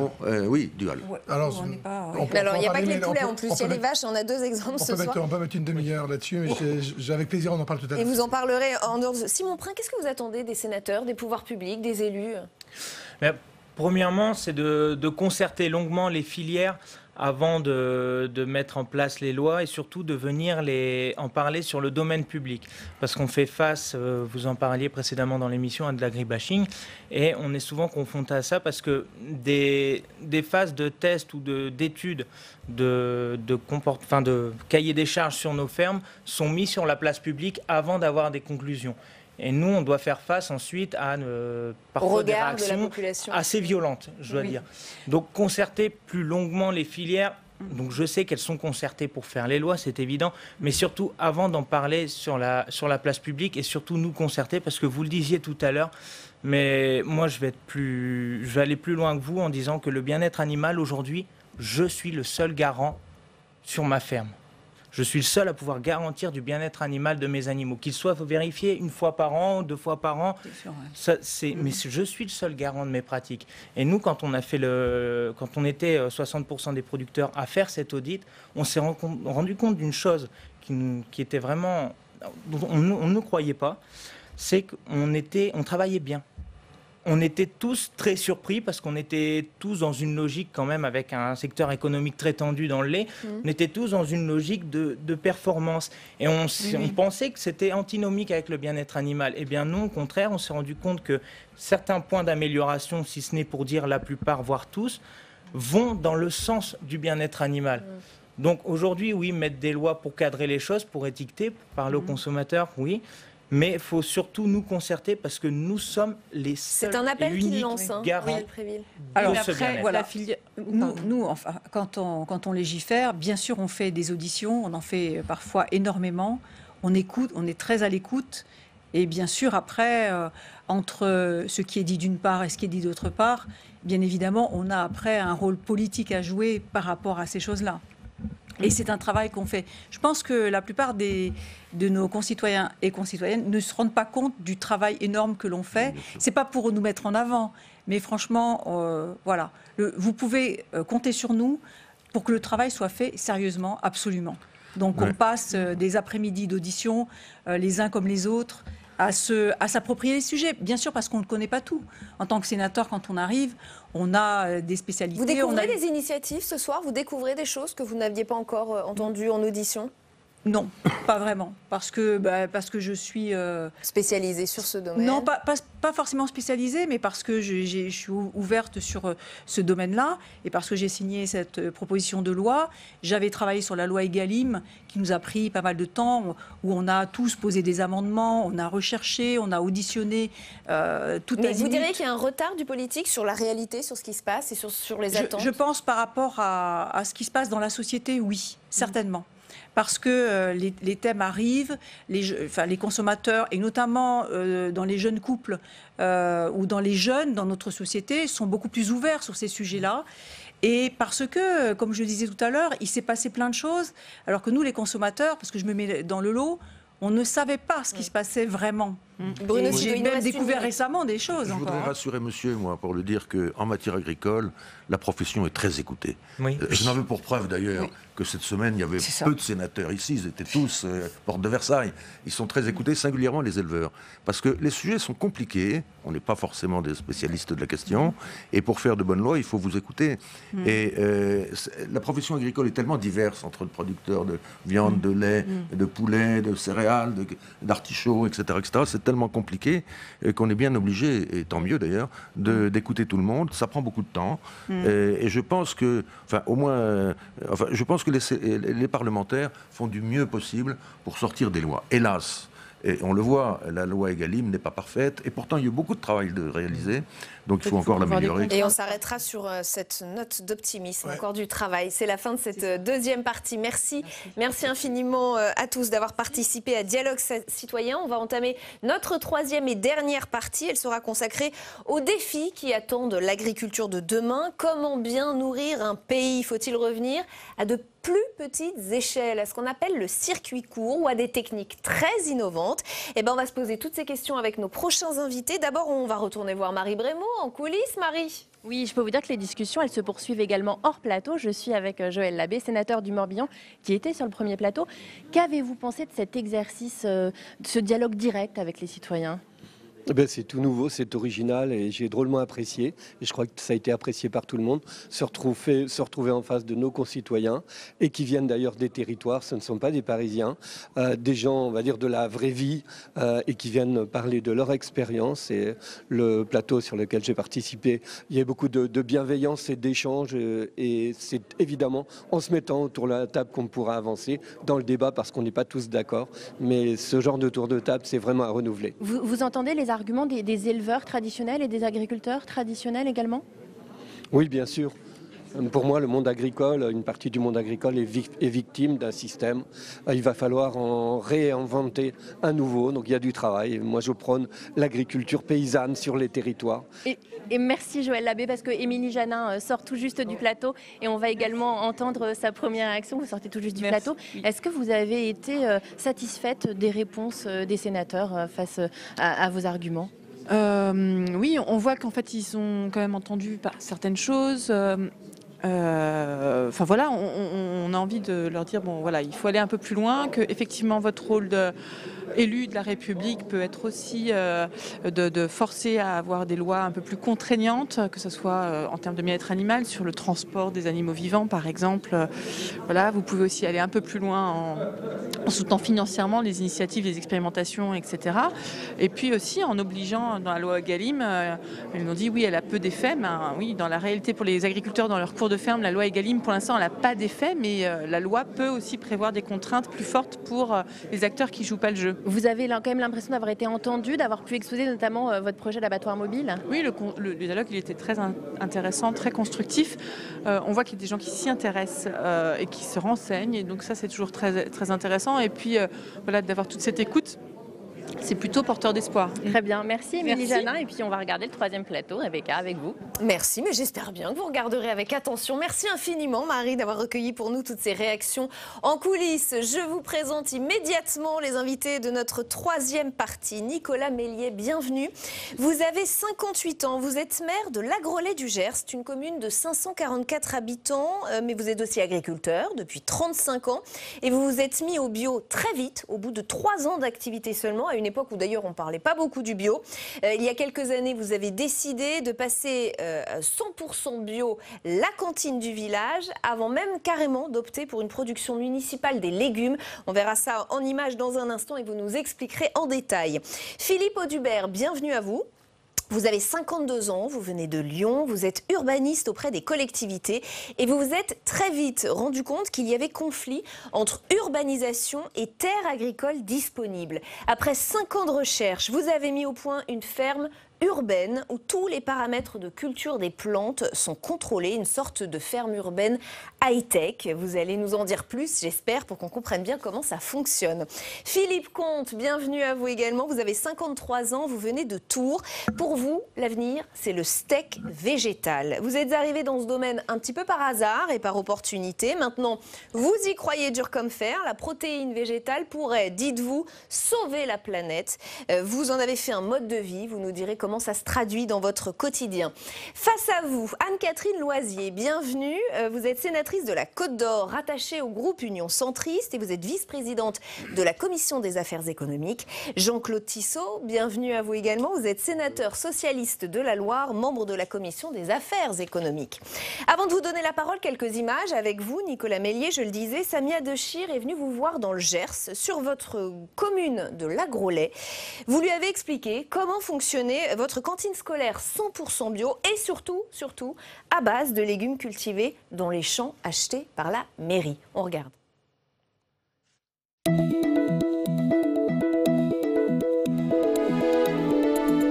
conseil municipal de l'Agrolet a décidé en mai 2018 qu'en janvier 2019, la cantine serait 100% bio. Nous avons très vite identifié que le ravitaillement en légumes bio serait impossible. Donc nous avons acheté cette ferme, une dizaine d'hectares, et nous avons décidé que nous produirions nos légumes.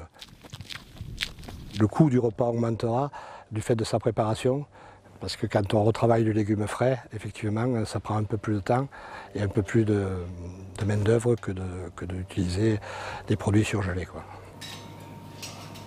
Si le prix du repas a augmenté de 50 centimes, ça a un impact de 3 000 à 3 500 € sur le budget communal, soit en gros 1% de mon budget. Est-ce que vous pensez qu'on ne peut pas trouver 1% d'économie sur le budget sur d'autres postes? Sur certaines collectivités, on change les fleurs 2 fois par an, on les arrose. Est-ce qu'on ne peut pas se poser la question de mettre des plantes pérennes? Est-ce que les employés communaux s'en trouveraient pas mieux valorisés de produire des légumes pour des enfants que d'arroser des fleurs? Donc pour moi, c'est un choix politique d'éduquer et de nourrir les enfants et on doit pouvoir trouver des pistes d'économie ailleurs. Sans attendre que quelqu'un fasse le travail à notre place, quoi. Et ce sont de vraies questions que vous posez, Nicolas Mélier. Le 100% bio dans les cantines, j'allais le dire, on connaissait déjà un petit peu. Ce qui est un peu moins fréquent, c'est de produire les légumes sur un terrain municipal. Comment vous en êtes arrivé à cette idée? Est-ce que ça a été compliqué à mettre en place? Est-ce que vous avez rencontré des freins? Mais paradoxalement, on a fait le choix, comme je vous le disais tout à l'heure, en mai 2018, de se donner 6 mois pour passer 100% bio. Donc pour cela, on a créé un emploi, un CDD d'un an pour identifier les productions en circuit court. Ça, c'est très facilement, au niveau élevage, on a très facilement identifié des producteurs. Mais paradoxalement, notre commune de 600 habitants en pleine campagne du Gers est beaucoup plus difficile à approvisionner. Quand il nous faut 8 kg de légumes par jour ou 10 sur 5 légumes, l'appro est beaucoup plus compliqué que si on était à la mairie de Toulouse. Et pourquoi vous l'avez fait? Il y avait une demande de la population, c'est votre initiative personnelle? J'ai des gènes, je suis agriculteur bio depuis 32 ans, comme vous le disiez, donc effectivement je suis sensibilisé par le bio. Je fais un peu de commerce bio depuis 4-5 ans. Depuis que je fais du commerce bio, je fais des analyses sur mes produits. Alors là, je suis encore plus sensibilisé sur le fait qu'il vaut mieux manger bio. Je ne vous rentrerai pas dans les détails. Donc si vous voulez, je pense et je ne suis pas toujours d'accord avec les élus, ou même souvent, rarement. Je pense que mon rôle de petit élu, c'est d'expliquer, de montrer l'exemple, de prouver par l'action que les choses sont possibles. Interdire ou obliger les choses, ça ne marche pas. Ça a nécessité de gros investissements ou finalement ça n'a pas été si compliqué ni si cher que ça? Mais au départ, non, investissement, c'est un choix politique. Bon, effectivement, ça génère des investissements qu'on n'avait pas tous identifiés. Mais ce n'est pas la problématique sur la production de légumes, par exemple. De toute façon, tout le monde dit que ça ne coûte pas plus cher de manger en bio qu'en conventionnel. Là, je dis oh là, parce que je suis maire, mais je suis agriculteur aussi. Ça coûte plus cher et ça doit coûter plus cher. Il ne faut pas retomber dans le schéma. Donc c'est au consommateur d'accepter de payer plus cher, vous voulez dire? Là, je parle en tant que maire, donc c'est peut-être à la collectivité de participer. Mais je ne suis pas d'accord sur le fait de dire qu'on peut manger en bio. On ne va pas retomber dans le schéma du premier débat où les agriculteurs vivent plus de leur métier parce qu'on a réduit les prix vers le bas. L'agriculture bio doit coûter plus cher. Parce que l'agriculteur doit être rémunéré et le vivre de son travail. Par contre, aujourd'hui, ça nous permet de réinstaller des agriculteurs sur des petites fermes qui vivent correctement de leur métier. J'entendais dans le premier débat, si l'agriculture bio était rentable, on irait. Ils peuvent y aller. Encore un tout petit mot avant de laisser la parole à nos élus. Ça a été faisable pour une commune de 500 habitants. Est-ce que ça vous semble faisable pour des communes plus grandes? Et est-ce que c'est un modèle qu'on peut dupliquer? Mais bien très franchement. Très franchement, c'est le contraire. Je suis allé voir des grosses communes où c'est plus facile, parce qu'il y a des économies d'échelle, même dans tout. Je suis allé voir des communes où il y avait 12 000 enfants, et j'ai voulu transposer le débat chez moi à l'échelle de mon intercommunalité, parce que mon intercommunalité, moi, c'est 12 000 enfants. C'est 1200 enfants. D'accord. Donc c'est l'échelle d'une collectivité ailleurs, d'une commune. Donc c'est faisable. J'en ai fait débat autour de mon intercommunalité, et les élus ne m'ont pas suivi. Donc, le message que j'ai à passer aujourd'hui, c'est que les élus doivent se prendre en compte. Les maires des villages, aujourd'hui, c'est quand même le premier échelon national, et les maires doivent donner l'exemple, montrer l'exemple, prouver et reprendre la compétence pour prouver. Le message est fort, il vise l'élu Anne-Catherine Loisier. Oui, mais je pense qu'il témoigne que tout démarre de la volonté, du volontarisme des élus. Moi, j'étais rapporteur de la loi Egalim du titre 2, donc sur le volet notamment de la restauration dans les cantines, des 20% de bio, des repas végétariens. Et donc à l'occasion, j'avais pu rencontrer pas mal de maires qui avaient, comme vous, déjà lancé depuis quelques années des démarches volontaristes. Et on se rend compte qu'on peut le faire. Oui, mais ça reste des initiatives isolées. Que fait l'État? Moi, je ne sais pas si on peut dire ça. Je ne sais pas. En tout cas, depuis un certain temps, les collectivités les accompagnent, notamment les départements, les régions, qui mettent en place des plans d'alimentation territoriaux, des plateformes agri-locales, où on peut justement, comme vous disiez, monsieur le maire, trouver plus facilement en fait l'approvisionnement dans des légumes, enfin avec tous les composantes du repas qu'on n'a pas forcément à proximité ou qu'on ne peut pas forcément, comme vous le faites, cultiver sur les propres parcelles de la commune. Donc, moi, je crois que nous sommes dans une phase de transition qui n'est pas simple parce que ça change totalement les habitudes, qui était assez facile. On faisait une délégation, on avait recours à une entreprise qui livrait des repas. Maintenant, il faut imaginer les choses autrement.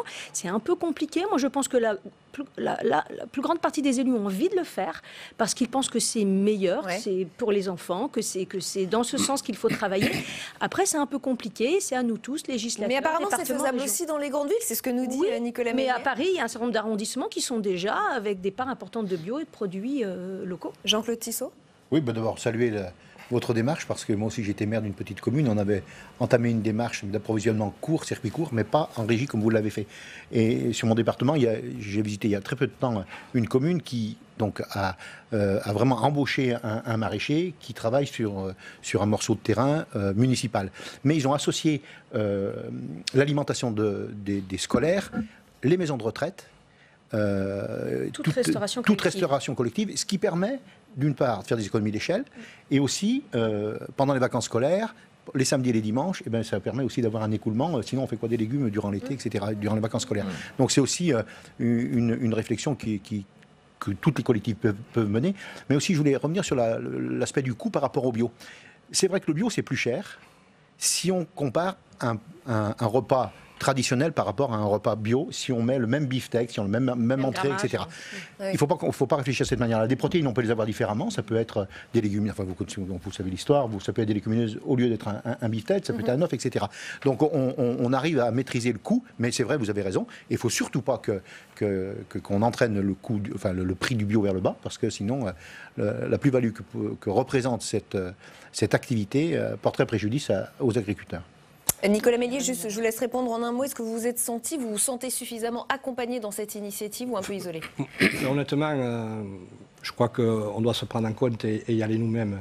Je pense que l'État peut nous inciter, mais il ne faut pas attendre après ça. Je veux dire, il faut remettre les choses à leur place. Je veux dire, aujourd'hui, quand vous avez un repas qui vous coûte 8 ou 10 euros, vous avez 2 euros dans l'assiette, 1,80 €, 1,79 €. On en arrive à des débats de centimes.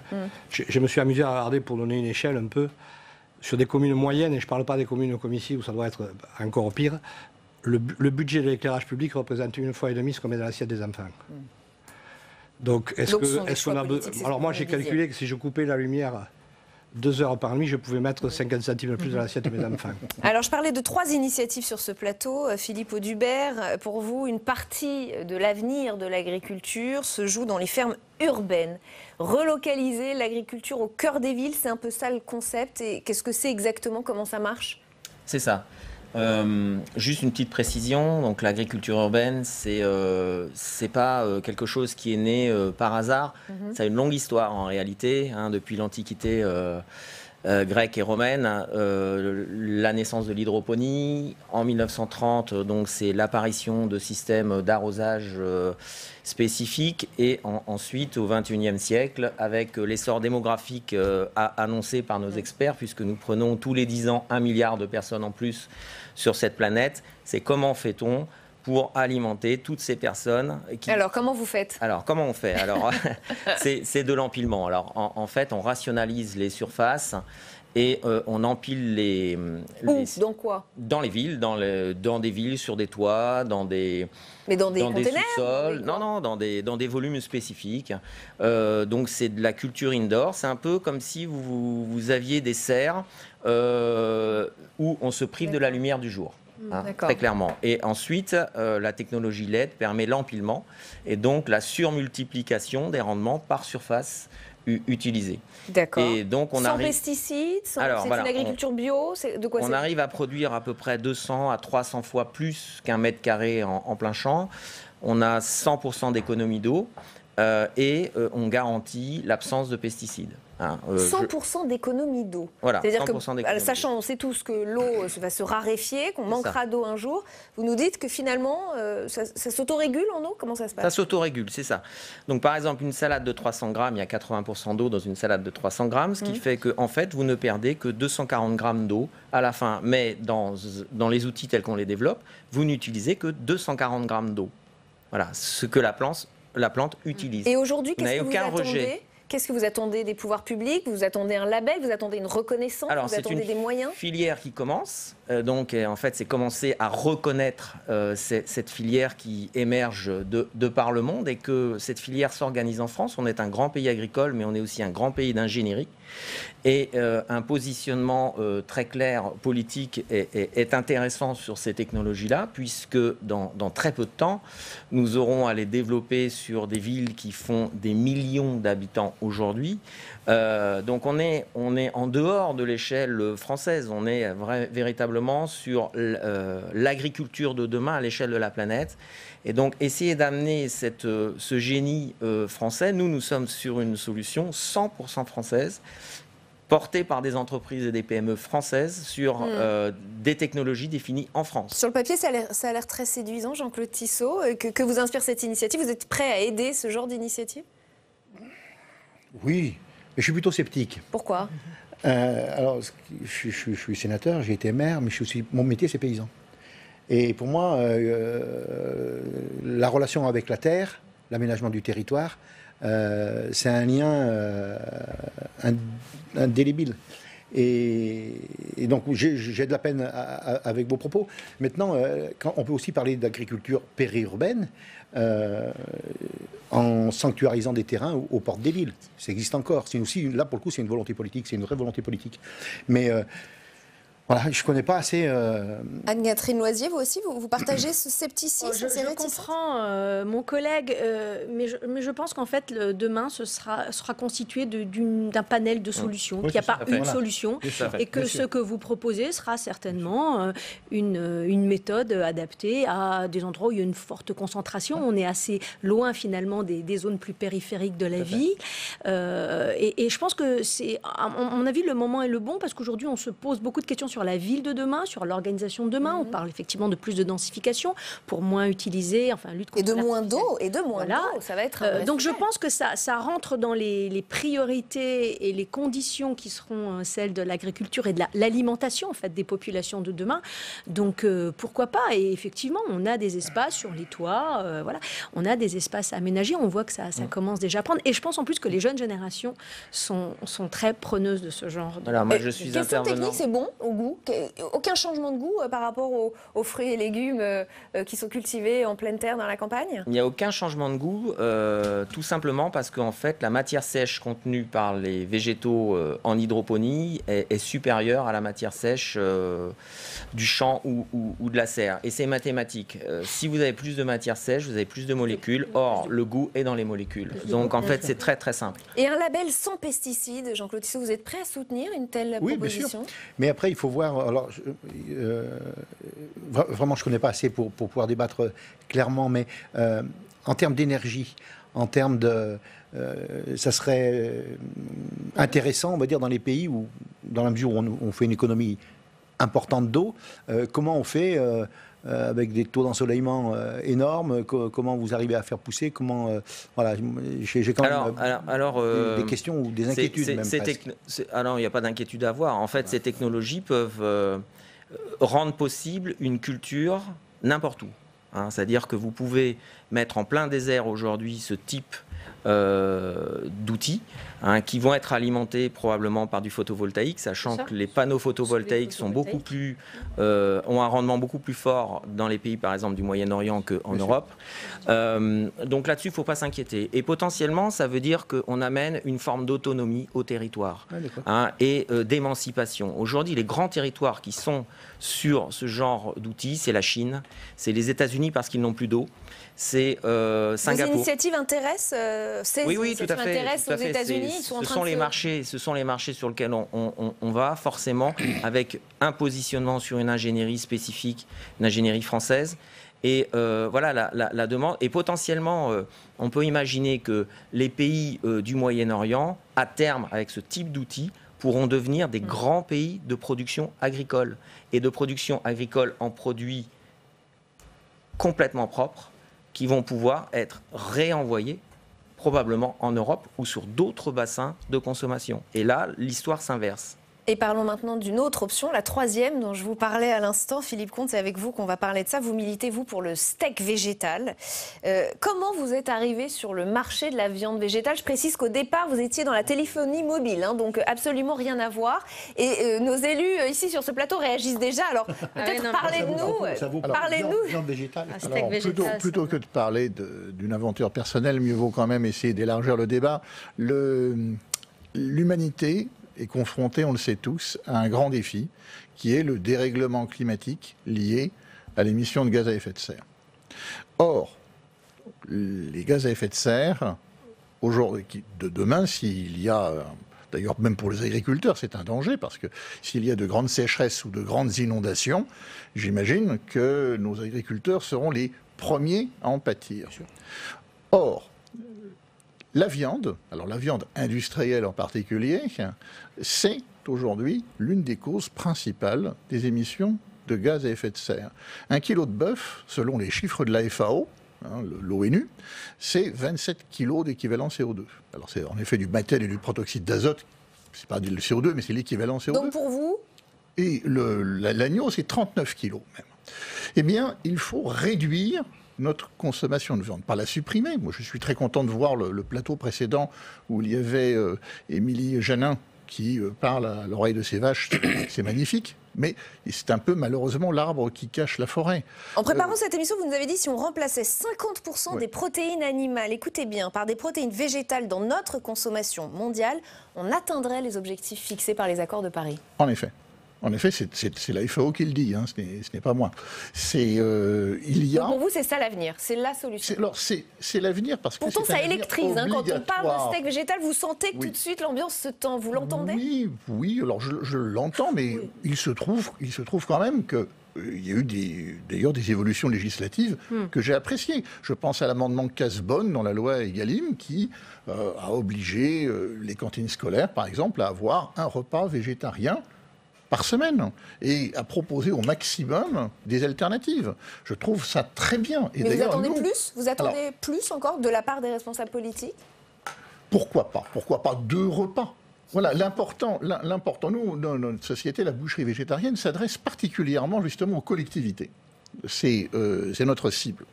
On pense que de s'adresser particulièrement aux cantines scolaires, c'est permettre aux nouvelles générations de pouvoir comprendre qu'il existe des alternatives aux protéines végétales et que l'on peut très bien se nourrir aussi de protéines végétales.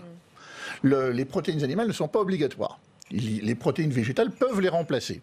Nous, en plus, nous avons des produits qui imitent souvent le goût de la viande, la consistance de la viande, ce qui permet de pouvoir garder des habitudes alimentaires, parce qu'une civilisation, c'est fait d'habitudes alimentaires, comme l'avait déjà expliqué Fernand Braudel dans sa grammaire des civilisations. L'idée, c'est de tromper le cerveau, hein, quand même. C'est ça l'idée.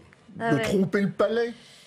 Le palais. Voilà. Je vois que ça vous fait beaucoup réagir, Anne-Catherine Loisier. Vous êtes extrêmement sceptique quand vous entendez ça. Écoutez, oui. Même l'emploi du mot steak, moi, je suis une bourguignonne, vous voyez, donc quand on me parle d'imiter le goût, ça me heurte. D'abord, je voudrais dire, monsieur, vous parlez, dans la base à votre raisonnement, vous abordez un point d'élevage industriel. Oui. La particularité de notre élevage en France, c'est que c'est globalement un élevage qui n'est pas industriel, qui est extensif, qui préserve les prairies, qui préserve la diversité des essences, qui préserve une biodiversité. Alors, je suis d'accord avec vous, et d'ailleurs, même pas une question de d'accord ou pas d'accord, c'est que les tendances de consommation aujourd'hui font que les générations nouvelles mangent moins de viande. Donc, de toute façon, on va aller vers moins d'animaux dans nos pâturages. Pour autant, moi, je crois qu'il faut préserver, justement, cet élevage de qualité, cet élevage qui développe aussi nos territoires, qui permet un réel aménagement du territoire, un maintien des populations et, encore une fois, une biodiversité.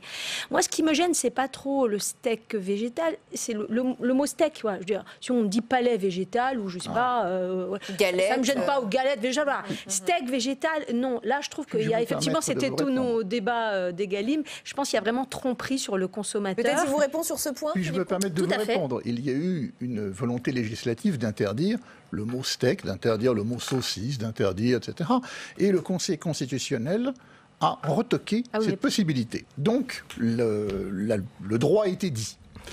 C'est un débat qui est terminé. Alors, Anne-Catherine, non, pas vraiment, puisqu'il va ressurgir avec la loi Legendre que nous venons d'adopter, puisque le Conseil constitutionnel a refusé pour d'autres raisons que celles... Voilà, pour cavalier législatif. Donc ça va revenir, et d'ailleurs ça a été adopté par l'Assemblée nationale conforme avec la... Mais il est important ce mot, après tout, d'ailleurs. Oui, non, mais alors c'est important parce que, vous voyez... Il nous reste 3 minutes. On passe par un cavalier législatif pour pouvoir amener quelque chose qui, il faut le dire, correspond à une demande d'un lobby. Et moi, je pèse mes mots. Et je tiens à dire une chose, je ne m'en veux absolument pas aux éleveurs français.